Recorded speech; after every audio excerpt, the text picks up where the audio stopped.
What happens when the officer sworn to protect you decides the rules don't apply to him? And when your dignity is on the line, who enforces justice for the enforcers? Sirens bled into the evening as Ava Benton eased her sedan to the curb outside her upholstery shop. Sergeant Cole Mercer strode up without a greeting, fingers tapping his citation pad like a metronome of authority. "Step out," he ordered, ignoring her request to know why. A neighbor filmed from a stoop. Streetlights hummed. Ava's hands shook, but her voice didn't. "Am I being detained?" Mercer smiled thinly, then reached for her door. Ava ran Benton Stitch and Restore, a cramped storefront stitched with second-hand chairs and honest receipts. She'd stayed late finishing a courthouse bench cover, irony she'd soon taste. Mercer claimed she'd rolled through a stop sign 3 blocks back. No dashcam reference, no time stated. He leaned close, breath heavy with impatience. "Consent to a search," he said. She refused. Across the street, Jerome Pike, a city bus driver off shift, watched the exchange sharpen. The radio crackled. Mercer reported non-compliant, possibly aggressive, as Ava stood still with palms open. A passing patrol car slowed, then steadied forward, no backup requested, yet the word aggressive took flight. A couple outside an Aquaria whispered. Someone muttered, another stubborn one. Bias took root in glances. Mercer skipped the policy script about body cams and rights. He hadn't activated his. Ava noticed the dark lens, colder than the night, and felt suspicion spreading like smoke.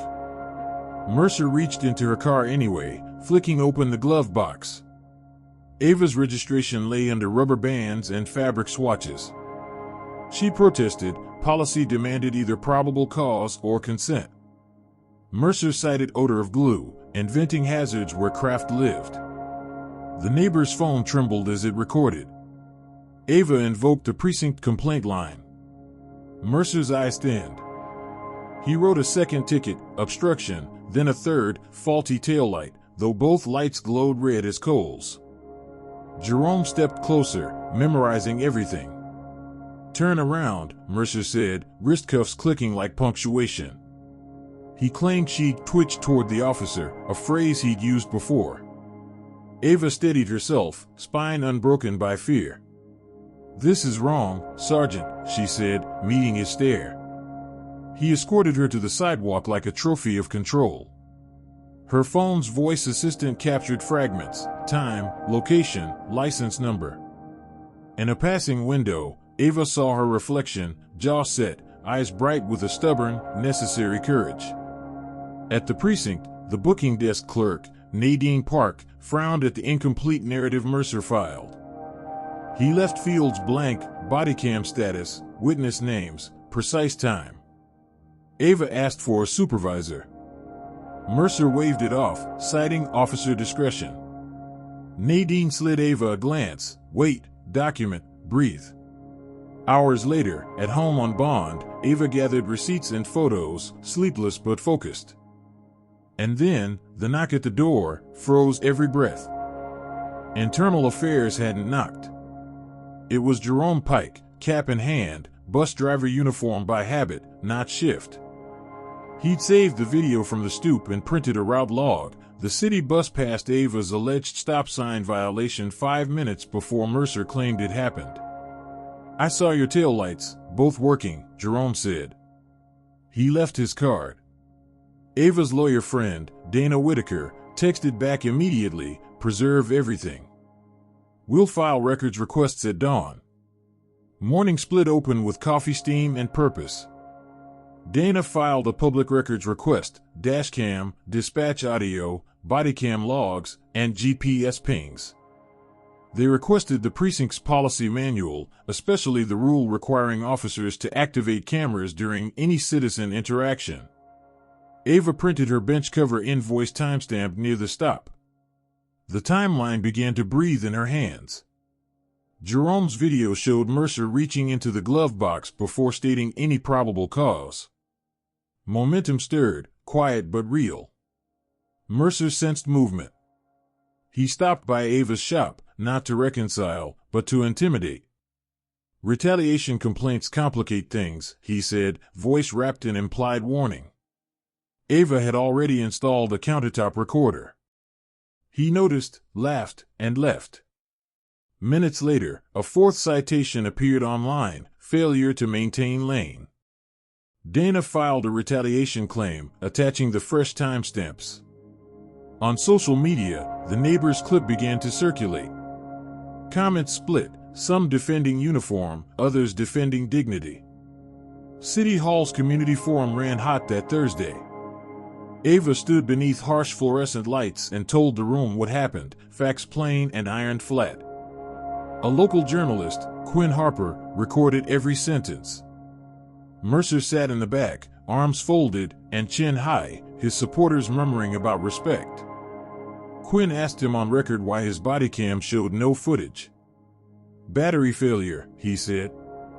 Dana parsed the policy aloud. Failure triggers an immediate written explanation, none filed. Mercer pulled rank.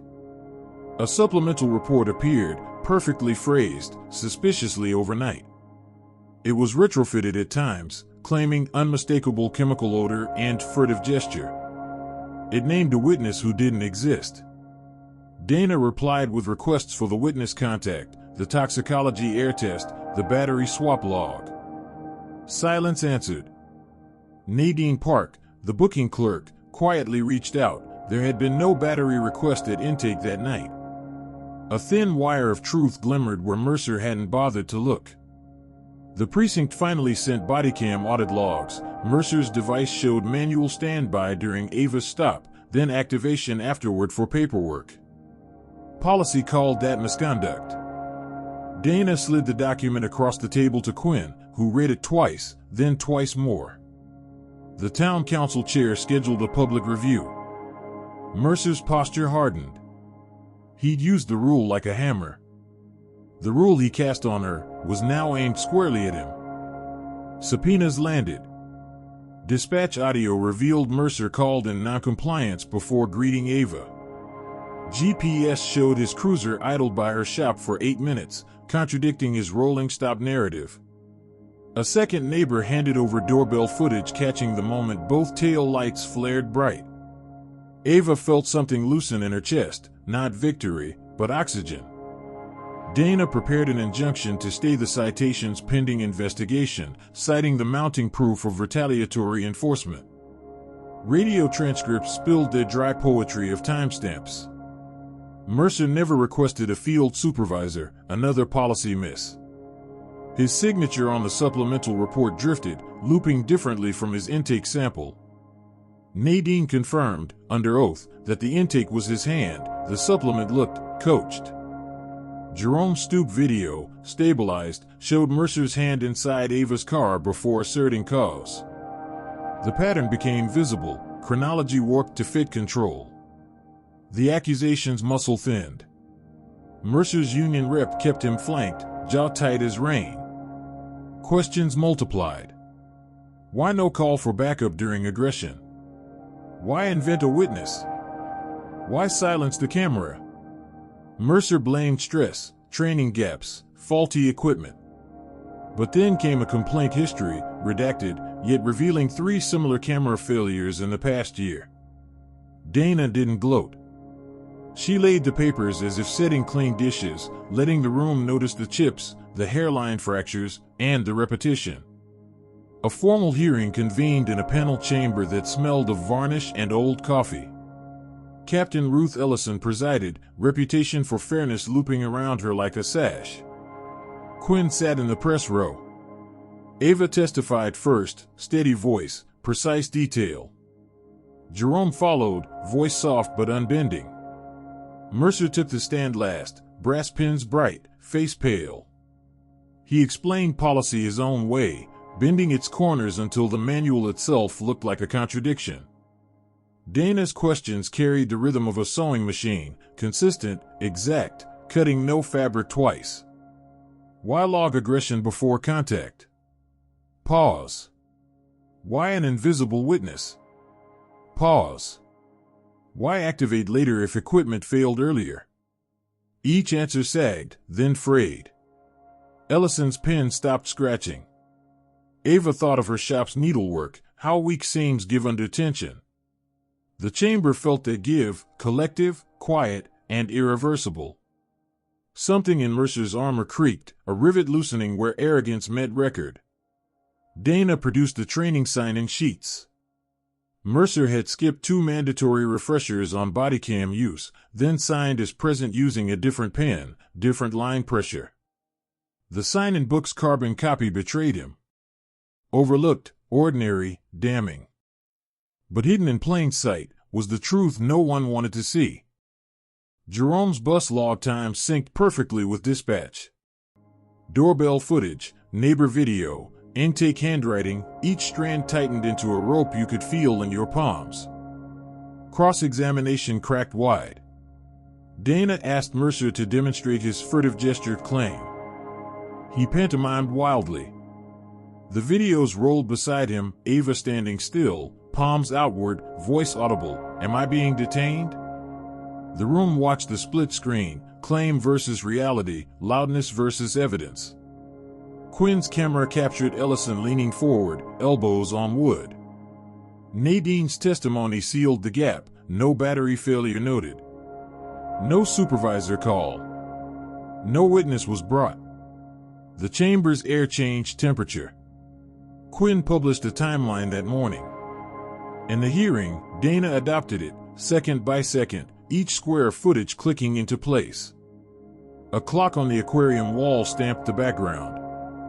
The stop sign street camera, request granted at last, showed Ava halting fully, checking, and then rolling. The officer's car wasn't yet in frame. Phone records placed Mercer near a sports bar minutes earlier, sending a text about another night of paperwork. The edifice listed under proof. Ellison asked for silence, then for the bodycam's metadata expert. Hex strings rolled across a projector, manual standby, manual record, file created post-stop. No drift, no corruption, no emergency override. Mercer swallowed. His rep touched his arm and withdrew it just as quickly. Ava closed her eyes, jaw unclenching. And in that instant, the room fell silent, every eye turning to the truth. When sound returned, it was chairs creaking, pens tapping, and one apology forming without yet finding a mouth. Captain Ellison read findings like weather reports, clear, direct, inevitable. Policy violations, multiple. False statements, documented. Retaliatory citations, substantiated. Immediate suspension recommended pending termination review.